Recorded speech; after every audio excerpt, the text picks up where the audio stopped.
how long ago that was. So when I did my first program, it was 1975. So I left school and I got my first job. And it was in the Navy. And I was an electronics technician. And my first exposure to computers was analog computers that shot things out of the air. So I looked after the radar guidance and tracking system for the Seacat missile, which is what you see there. Pure analog. So if you do radio control, you have little servos. Basically that's what you have with these analog computers. Sitting underneath the launcher and the radar is a big servo about this big. And sitting back in the control room is a little servo about this big. And the computer, basically, as the radar tracks, it moves that and the whole unit moves.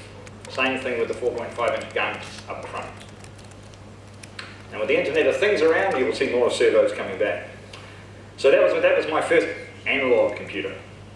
But also what happened is, at the very end of my Navy career, we got a frigate from the UK, and it had a Ferranti war computer on it, which is what you see up at the top there. So it could track 255 targets. I think it had 8K of RAM. It was 24-bit. It was integrated circuits, but you could see the logic processing unit was a card like this. If a shell went through it, there was a spare card. You booted it with paper tape. And this thing, my understanding is, we were doing a bit of research last night, continued to run in the navies until about 2005. Right? But it's all about survivability. So that was my work, and also we had a PDP 1134, which was used for logistics, and I had to look after that. Was not programming it. For my home hobby, I bought a Sinclair ZX81, programmed in BASIC. Again, probably none of you have experienced the joy of recording your program back to cassette tape, and then going to use it again to find that it didn't record back. And you have to sit down and key in another 250 lines. And programming is all about buying magazines from stores where you see how to do tests and basic. But the other thing that happened is, on one of the ships I was on, the Navy's only system analyst was the executive officer. And he saw something in me, and he sent me off on a Pascal programming course, and then an Ada course. Because in the military, what the programming language they use is Ada, and the reason they use that is there is, as well as a lot of compile time checking, even though it's a compiled language, there's a lot of runtime checking. Because you don't want your F-18 falling out of the sky because the computer did a blue screen of death. Okay, so sadly I never actually really got to use that in the Navy because I got offered another job and I left. And I went into a music career. I went to work for a company doing R&D, building power amplifiers for stage shows, and I was actually a roadie for a year. It was pretty cool. But at the same time at that company, they had a system for tracking all the components we use for manufacturing the amplifiers, and that was actually in Fortran. So that was my second exposure to a Fortran-based language. And probably the most exciting thing I did there was they had these big disk drives which they clipped down. And if you had a hard disk crash, because you had a fixed disk inside the unit, and then you had the removable disk on the thing. It was 80 megabytes. It's that big.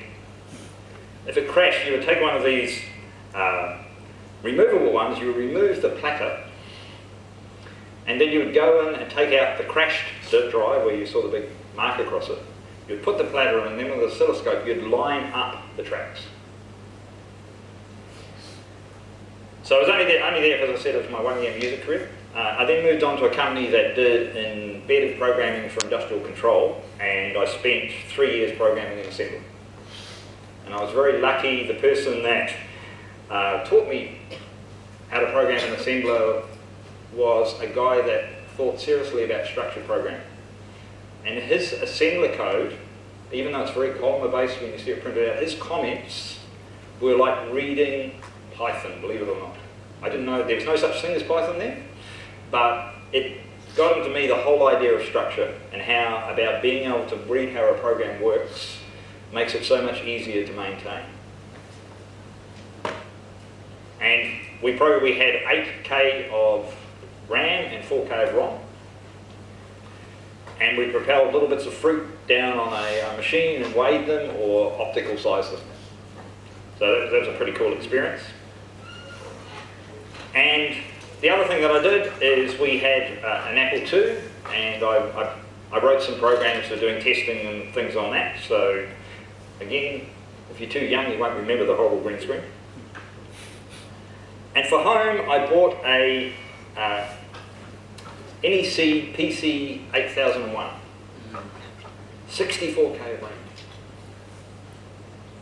300K floppy drives.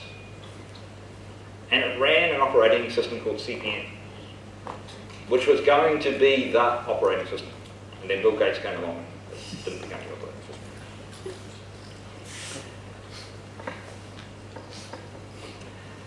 So one of the last things that I did when I was working at the company was doing embedding. They, because they're a big manufacturing place, they bought some manufacturing software, and it ran on a System 36. Yep. I probably don't even need them, Mike. No, it's fine, fine. So,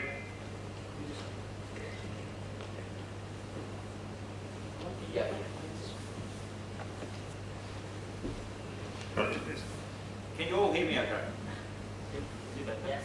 Yeah, so you actually I didn't worry about it. I've still got London. Yeah, so anyway, they bought a manufacturing system. It ran on an IBM System 36, and so it was written in a programming language called RPG2, which really looked like assembly, was the best way to explain it. And when the company that I was working for was going a little bit wobbly, in the little country city that I grew up in, the only other place you'd go and work was a company called MVP Computer Services, which was a data processing group, and they used RPG2. So I got all the manuals, and I sat down one night and read them, and then next day went and set a programming test. You got hired as an analyst programmer there. And it was around the time when the System 36 became the AS400. We were going to upgrade to the AS400. We looked at the price. It was way too expensive for what we were getting. We found an environment that ran on SCO Unix that emulated that environment. And so we bought the first dual processing SCO Unix Altos box in Australasia. And we transferred all the stuff onto that with the plan that we were going to move to rewriting the software in a thing called Infomix RDS, which was 4GL. And that's a language that continues through. It's now called Genero, and it's probably the programming language I've spent the most time in other than Python. But at the same time, the internet happened. Right? So up until this point, my whole connectivity to the rest of the world, because as I said, I lived in a little country city in New Zealand, and New Zealand was always very disconnected from the rest of the world anyway. I had a CompuServe account. And I bought Byte magazine. That was how I kept myself up to speed. The internet came along, and it was like, for me, this big opening. And so, in our company, I had my first exposure to a dynamic website. I built a dynamic website running on NCSA HTTPD. Right? So you all know Apache. What Apache means is fixing the Apache server. The Apache server was NCSA. And it was doing CGI scripts in Perl. So you see the book? It's a lie. You couldn't learn Perl in 21 days. You couldn't learn Perl in 21 years.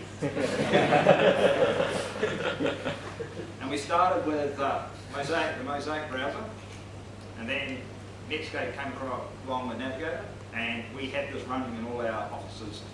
And I was saying to Dylan this morning at breakfast, the first thing we wrote was an internal phone system. And then Java came along, and I think I bought another one of those in 21-day books. And it was actually a bit better than Perl. And we had a Java applet, and there was a menu. Because back in those days, even Netscape with the JavaScript, you couldn't really do as much as you can do now, but when you put the applet, you had this menu. But there was still no Python, even though a guy called Guido had released Python 1.0, and I didn't know. It's 1996, I finally discovered Python. Python 1.4. This is a picture of, you've all seen a picture of Guido. This is what Guido looked like in 1994. The guy there is Barry Warsall, who again is still in the thing. And the other guy is a guy called Peter Moores, who sort of dropped out of development a while ago. So this was when Guido went to do a workshop at NCSA, the supercomputing thing, exactly where that Apache web server. And in the end, he went to work there in a sort of like a subsidiary, and then a whole lot of other things happened. And it's quite interesting. The things that I did, Guido sort of followed. Or maybe I followed Guido. I'm not sure. So Python 1.4. How did I discover Python 1.4? I was using Perl. I was getting very annoyed with CPAN. Every time I wanted to do anything, I would go to download something from CPAN, because everybody tells you that's the best thing about Perl is CPAN. You would say, I need this thing, it would download, it would find a dependency, it would compile, and the whole Perl install was screwed. And so what I needed to do is we had a digital radio system, because I worked for a transport company, when the trucks delivered loads to the thing, they would come in and key the manifest number in on the radio and it would be sent. And there was a little computer running Windows 95, which was running Paradox, which was Borland's thing to take on DBase 2. And I needed to get the data out of Paradox into Infomix. And so I had Perl running on the Windows 95 machine, after probably months of screaming at it for the dependencies failing in that. And the ODBC adapter was not working properly.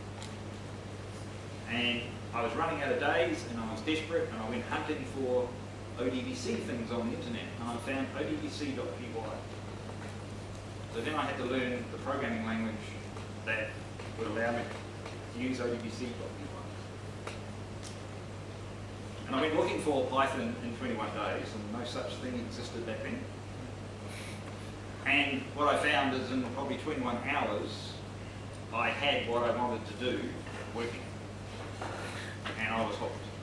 And the other thing was, if you go back to where I said about assembler, how the guy taught me all about structured programming, Jeremy's not here, but I'm very much like Jeremy. I'm the guy that will reformat your code. I am pedantic about structure. If it doesn't look nice, you're not a good programmer because you're not thinking about your code. So there was a language that forced people to write code the way I wanted them to write it. It was like a dream come true.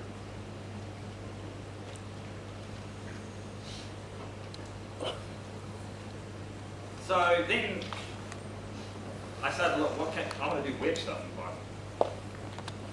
And I looked at CGI, and then there was this thing, and I wanted to create a structure of my web thing, and I knew how I'd been doing it in Perl. I wasn't happy with it, and I came across this thing called Bogopos, which was a persistent object store in Python, and a thing called Aqueduct, which was a mechanism for writing SQL queries and tying them to database connections. And there was this, both of those were open source, and then there was this closed source web framework, and we were looking at buying that. And then, as luck would have it, they open sourced the web framework and they named it so. And found a little interesting quote. So in 2000, Zope was going to be Python's killer app. And it should have been. It was so far ahead of anything else back then but it just never got traction. And because it was a slightly different paradigm that you had to think about, it didn't get traction in the whole Python community. So you've got Zope zealots like myself and Dylan who we will say that it's molded the way we're going to do Python, or in Dylan's case he's still using Zope because he uses Python. But also Zope is the reason why lots of things we have in Python are there. They had a component architecture when the ability to install things with easy install came out. Jim Filton, who was called the Zope Pope, the guy who originally came up with the idea of using objects and what's called a traversal for doing dynamic websites, he's split a lot of Zope out so it could be installed as products. If you use Flask or Pyramids with SQL Alchemy and you have a transaction manager, under the hood is the Zope transaction manager. So from day one with Zope, when I did anything with a database or I did anything with my object store, it was always in a transaction. If I threw an exception, everything rolled back. You go and look at all the Perl code that was out there around about there, it was all very incremental, plunking its way through. So the company I work for at the moment, we still have Zope stuff sitting out there. We're slowly replacing it with Django and Pyramid, but it served us very well. And it was the first through the web programming. And it could have been the PHP if everybody had looked at the original web templating language, which was called BPML. And I will admit, that's how we wrote most of our stuff, because it was fast.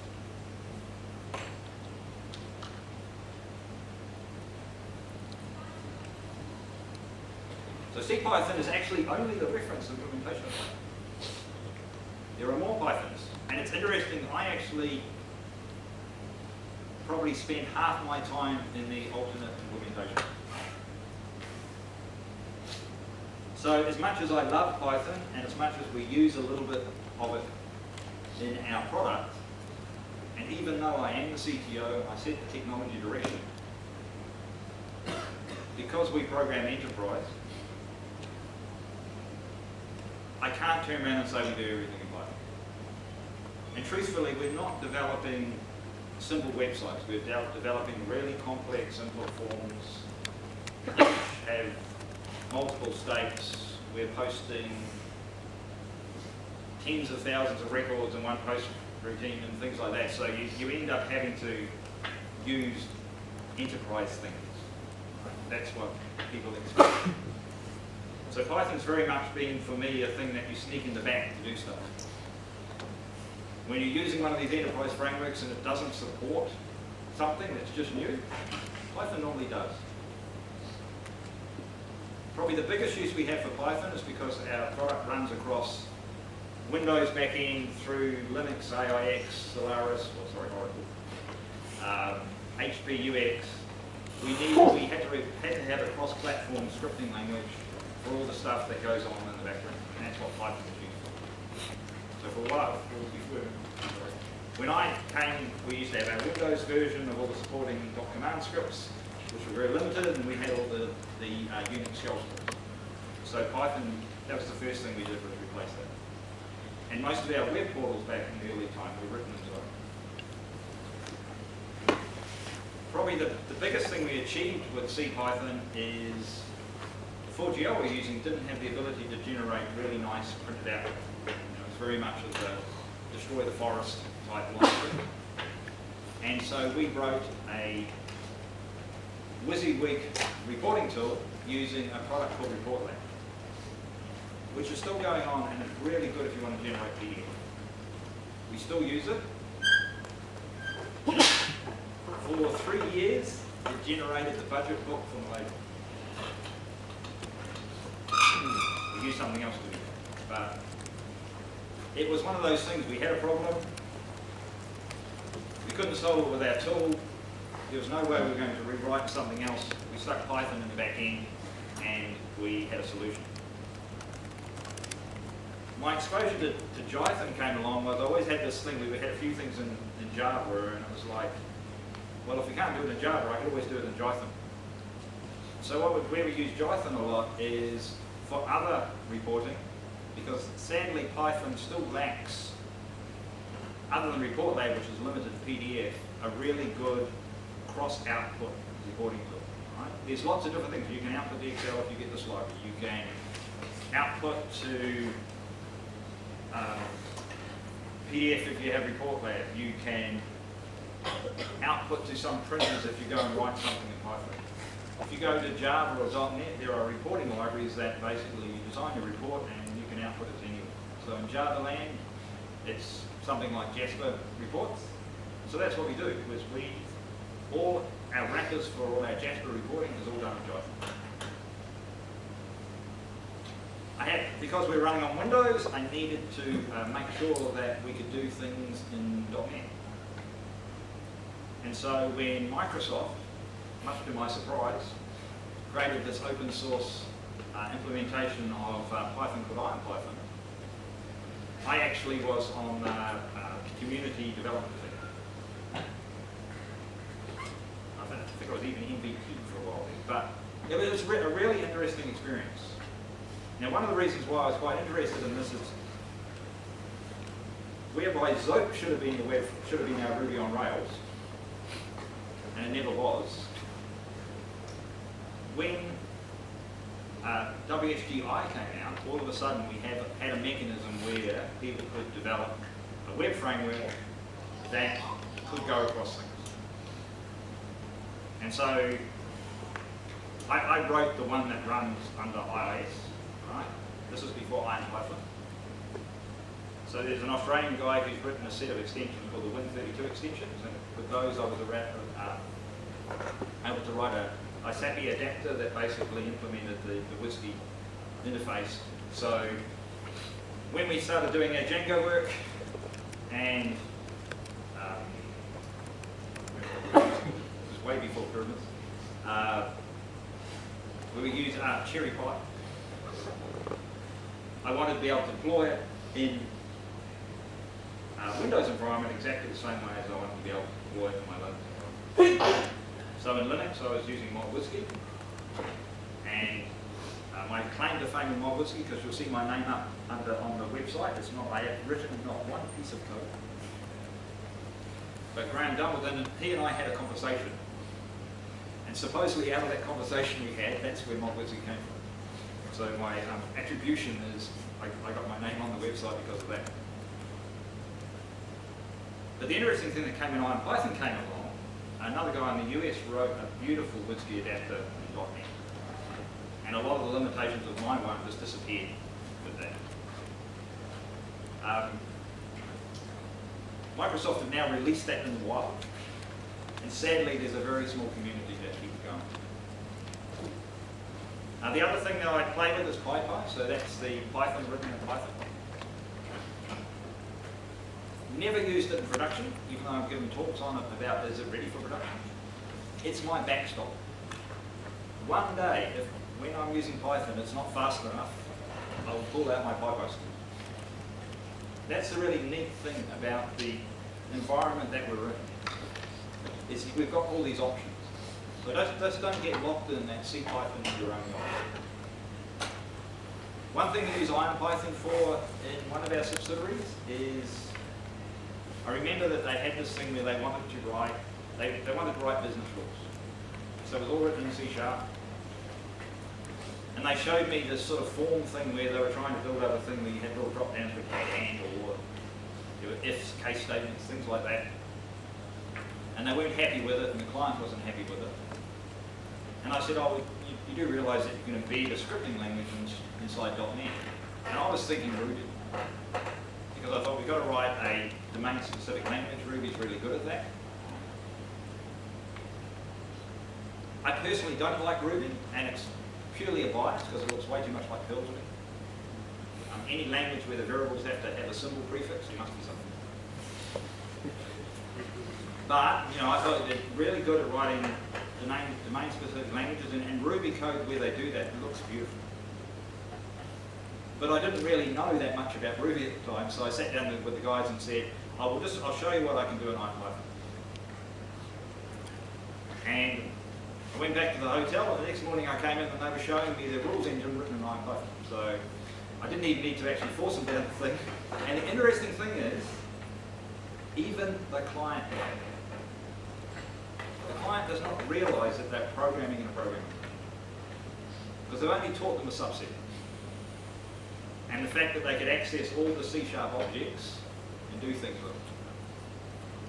So if nothing else, if your day job is that you're a .NET programmer or you're a Java programmer, install either Python or Jython if you want to introspect your assemblies or your jar files. If you want to play with stuff and work out how it works, even though in the end you have to ship something in C# or Java, Python can save you. Because one thing about Java and .NET is it's badly documented. But get back into PyPy. PyPy is Python implemented in Python. In certain instances, it'll run 2 to 3 times faster than CPython. That certain instance it's a long-running process. And it takes a while for the just-in-time compiler to get itself working with it. But as I said, it's my backstop. One day I will come across a thing where I have to use PyPy because I need certain speed. And there are certain websites and things around the world that's what they do. One website, I forget what it is, they were having problems with page rendering with a Python templating toolset. So they converted that part of it to PyPy, and it allowed them to basically scale up without having to actually put physical hardware in it.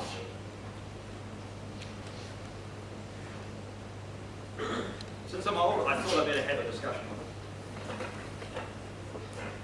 So the big thing still going on in the Python community.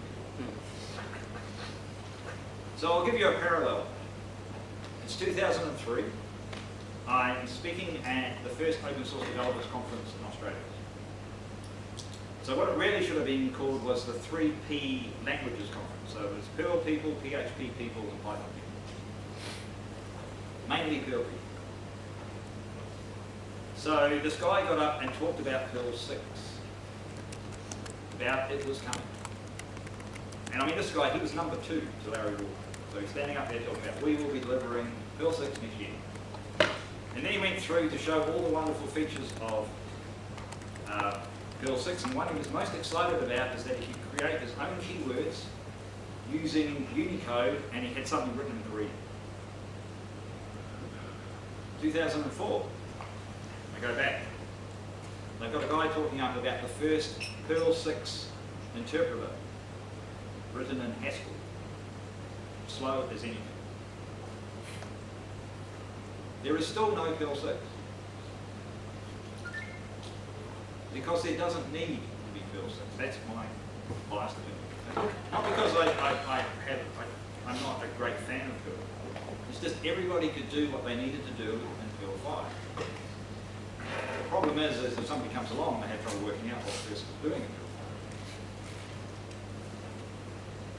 5. And that, to me, is the problem that we have with Python 2 versus Python 3. For me, I was happy with Python 1.5.2. I didn't need Unicode. I still don't. It had the standard library, and there were some cool third-party libraries out there. It did everything I needed it to do. The only reason I ever kept on moving on was because something that I was using needed to go to 2.1 or 2.3. Or Red Hat moved to 2.5. And that's always the challenge when you have somebody who says, I'm going to fix my mistakes. And that's what Python 3 is. Guido felt he had made some design mistakes and he wanted to fix them. And they were not going to have the Perl problem. So yes, they delivered Python 3. It was slower than Python 2. And like anything, there are issues. And last year at PyCon Singapore, I probably heard the best reason why we should port our code to Python 3. guy who's going, I can do everything I want in Python 2.7. But if I don't think about 3, the thing that is the most important thing about Python, the community, is going to fraction. And so that's why yesterday I converted, or the day before yesterday, I converted all my code examples to 3. Right? And the interesting thing is I had Unicode problems. Isn't that the thing that it's supposed to fix? But that's the whole thing.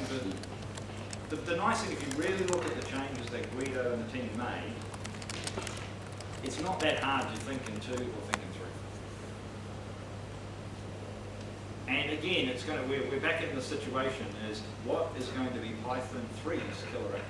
Because that will be the thing that pulls us over to the other one. It's not Ubuntu shipping Python 3 as its standard Python, because I'm just going to go app install Python 3. It's going to be because there is something there that we have to have. And that's what Perl never had.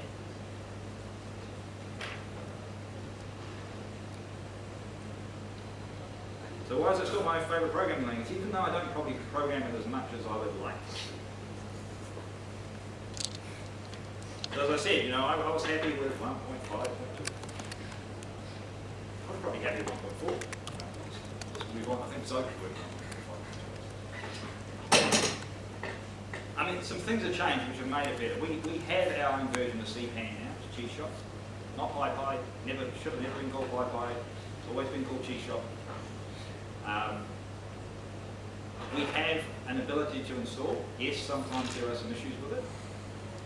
But at least now, a newbie can come along, and the nice thing with Python 2.7 and Python 3 now, they have an ability to install pip relatively easy. They can do what I could do in Perl, and probably 95% of the time I won't end up in the situation I was in Perl. If you came to my database adapter talk yesterday, you will end up in that situation if you don't have your environment set up properly. You will have a dependency. But they're trying to solve that with wheels. Right? So that's where you can do binary distributions. I know nothing about wheels, I just know it. I had no desire to know anything. So the cheat shop was it's a really good thing. Because all of a sudden we've always had our standard library, but now Python's been used in so many more different areas, the third-party libraries have become so much more important. And it's a bit like speaking yesterday about using requests. It should replace URL lib in the standard library, but it probably never will. But because of the easy ability to install it, and because it has no other third-party dependencies, it's really easy for somebody to step up and use that. And I love requests. It's, if you read the thing on it, it's HTTP requests for everybody rather than programmers. One of the things that I still love, and I suggest you look at it, templating languages are, they're all over the place in the Python community. I mean, if I'm doing web stuff, it's Ginger 2 I use the most. But the one that we use that worked the most is one called Cheetah. And it came out 1.5.1. And what it is you can define language constraints and that, and we use it as a program generator for our full GL code. So we have templates which break all the rules. There's programming logic in the templates and things like that. But it can do anything, text, XML, HTML. It is super fast because it's got some compiled C++ code in it. I don't know if it's Python 3 compatible, I know it runs up to Python 2.7. That's still my go-to templating language if I need to do anything that I can't do with simple templating in Python.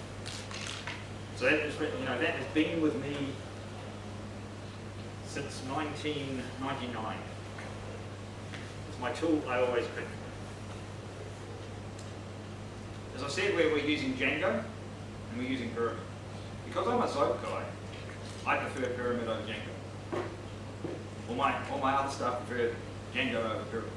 But again, Pyramid is an attempt by some people who used Zope and did pretty amazing things with Zope to try and come up with something that gave them the flexibility that Zope gave. And again, it's one of those things is you shouldn't look yourself down as, I'm just a Django programmer, or I'm a Pyramid programmer, or I'm a Flask programmer. You look at what your problem is, and you solve it with the right things. And sometimes Django is not a great fit. It is too opinionated. Right? It gets in the way. And I think there was a conversation going on yesterday about, with Clone, it does 95% of the things really well, and there's that 5% where you battle with it. And that's where sometimes when you've got something like that, which is opinionated, it makes it hard for you to do it. Where you have something like Flask or Pyramid where you can sort of go, for this one I don't have to use SQL Alchemy, I might use a MongoDB adapter, or I might, no, I'm just talking to a web service in the back end, so I'll just be passing dictionary. So that's the nice thing about Python, is you can do that. So it always, when I say to someone, you say program Python, what do you go, I'm a Django programmer. Be better. It's not that I don't like Django, it's just that you will actually be a better Django programmer if you look at how other people are doing other things. The other thing is SQL Alchemy. I have spent my whole 30 plus years of programming looking for the thing called SQL Alchemy. For me, it is I finally have the perfect tool for programming on relational database. Because I've now got something that is not tied, if I program it correctly, it's not tied to the database structure and self-adapts.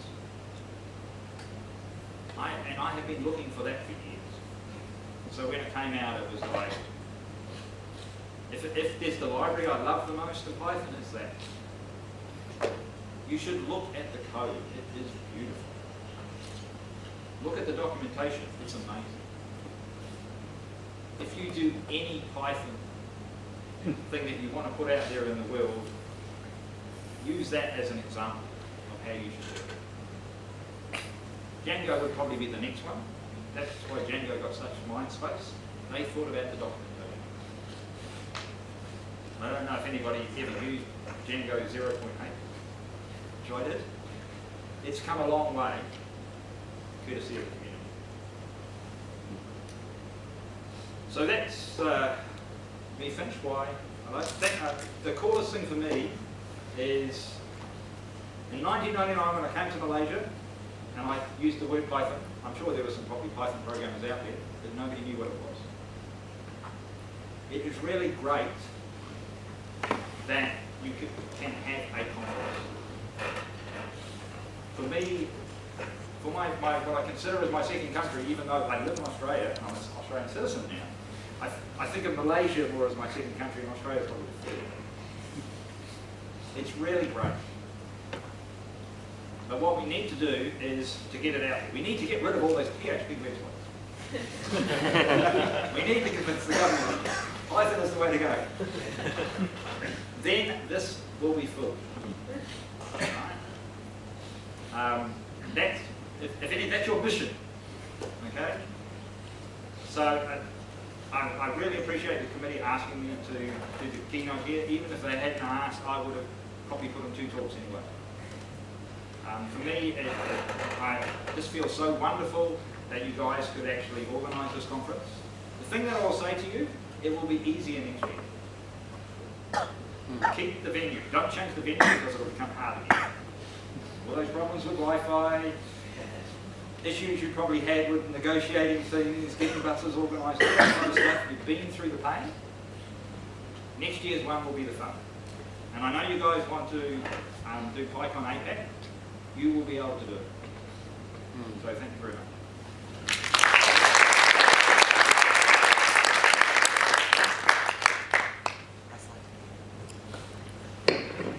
Thank you very much, Mr. Mark.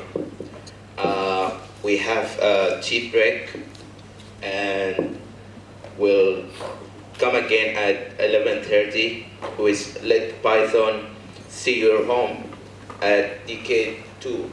We have other session at DK1, Making Money with Python.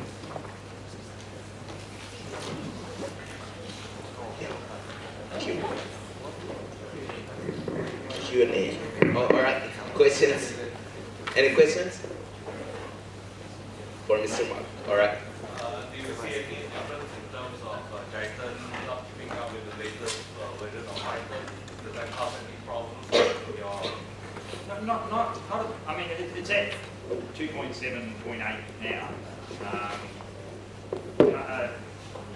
It would be when that time comes where there's that killer app for Python 3 appears.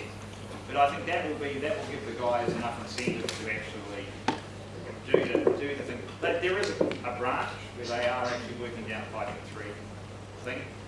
But part of the reason why they focus so hard on 7, a lot of the stuff that they need for Python 3 they had to do in 7 anyway. And what they had to do for 7 is actually improve the performance of it quite dramatically. Startup time is still a problem, but I've run Django and Pyramid under it inside JBoss, and once it started up, it's just as fast as if I'm running the same C Python version of it. And one of the nice things is, some of the JDBC drivers are high quality, so actually database access is pretty good. And so the interesting thing is Python is in a lot of places you don't realise. So if you do WebSphere, even though IBM don't really push it that hard, it is their preferred scripting language for doing the equivalent of Chef and Puppet type stuff. PureFlex, which is their big data center in a rack, all the deployment in that is written in Python. Because we're certified to run in that environment, and we had to package all our product up in that, and a lot of it is not Python. And so for us, we were like at heaven. We're sitting there, we went for the training, and the trainers are like, we're going, you don't even know what you're talking about. And we had 3 days of training. We were actually deployed within the 3 days. Oracle, if you go to Oracle, key Oracle and Python, they're starting to push it as a scripting language in their web service. So it's one of those sort of little quiet achievers in the background there. Just like JRuby is. So yeah, I'm not too worried about it at the moment. There's 3 core guys that do a lot of work on it. If ever one of them stopped, we seem to get lucky where a company comes along and gives one of them the job. Probably where the best growth was when Sun had pretty well the whole team working there. When Oracle came along, they all ran away, waiting for it. But again, somebody picked them up, and so that was the push to get to 2.7.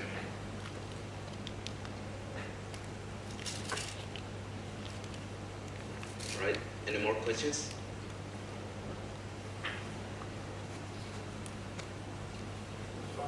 You can always catch me. Have you, I came across the first thing that I've come across so far that only runs in Python 3 that I actually wanted, and that's Brython, which is a JavaScript interpreter for Python that only runs in Python 3. So maybe that's the killer. if you want to run Python in the browser. Yeah. No, and I think that's the thing is I do notice now that when new stuff comes out, it's more about whether the developer wants to be cross-compatible or not. And time will tell. I mean, the nice thing about it, even though I made comparisons between Perl and that, one of the quite nice things that's been about it, we never actually suffered for it. And the thing I think that was holding it back, and I think probably where there were some mistakes made, because the assumption was the community would just do the ports, is now Django and Pyramid and Flask can run on Python 3. There's probably more of an incentive for people to actually go down that path. I think by this time next year it'll be different. Yeah, I think you won't have to use things like 6 and stuff like that, because in the end you'll go, well, it's not a problem in actually doing it, because you'll also, now if we install Red Hat, in the repository we can get Python. Red Hat's always behind, but now they've got these old ones, so 3.4 looks good. I mean, maybe the async I/O will be the thing that is the other thing that really pushes Python 3. But it's one of those things that gets me, because Python 2 actually had a pretty good async set of libraries as well. It's just nobody could get their head around it, and so it wasn't really used. So we all stuck with threading, and then GEvent came along, and we all got excited about that. But there is a library called async and one other in the Python 2. It's been there since Python 1.5. But because Guido was really pushing it as a thing, it's a quite nice thing. I think it's got a lot of traction from it. The interesting thing, read the documents on async.io. I mean, I did think about putting it as a slide. Something like, the authors reserve the right to change it from a compatibility purposes or remove the library altogether. That's actually the Python 3.4 docs for async.io. So it's one of those things, it's they're not sure whether they've got it right. Which for Guido is quite interesting because normally when he makes a decision, when he does his dictator stuff, he's normally fairly happy that all the input that he's had is the way to go. I mean, an interesting thing that I still remember is when Guido was working on the Google App Engine thing, there was a whole lot of mails on an email list, where all of a sudden you realise that Guido's not a web program. The only thing up until that point you really knew about the web, he actually wrote a browser on Python. So it's sort of funny, we talk about having something that replaces JavaScript and Python, but a lot of the client-based HTTP stuff that's in the standard libraries because Guido wrote a Python browser using TCL or TK. But he never did backend stuff. And so, he was asking a lot of questions on the mailing list about,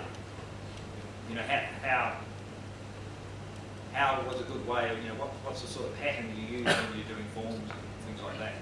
And so, when App Engine came out, which again has helped Python go forward, there was Guido's little thing, which was almost his version of web.py, and there was Django.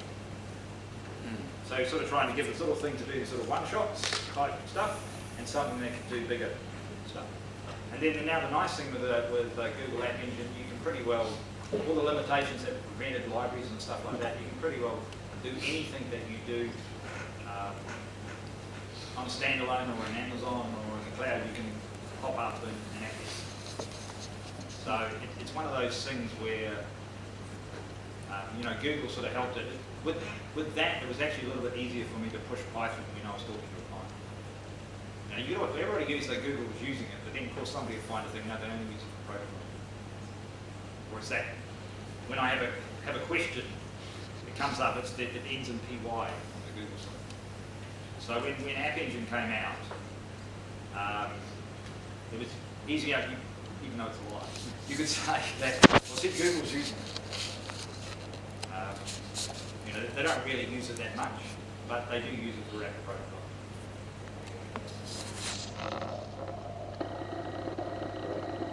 Like